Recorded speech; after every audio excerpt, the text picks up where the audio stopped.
This project, it's a boot camp. Yeah, we do that already many years.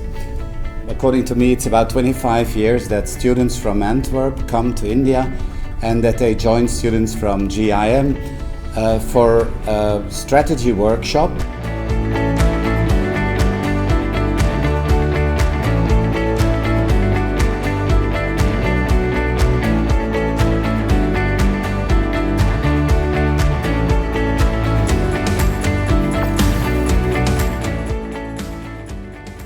We do this for real practice cases.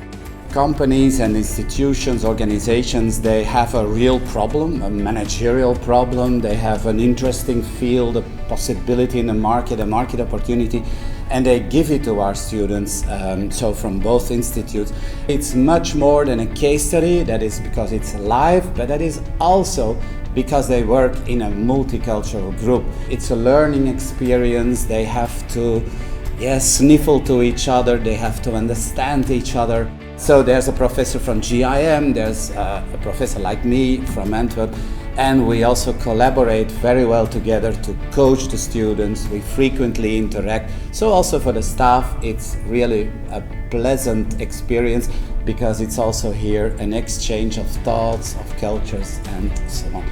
So basically, besides doing the projects, there's also, let's say, some free time. They enjoy some coffee in Cafe Raza, or they enjoy some trip. For one of the projects, they had to make a tour of the province, I would say, going to visit dealers or going to visit hotels to do a check and that kind of things. So I'm very proud and I'm very happy to be part of that.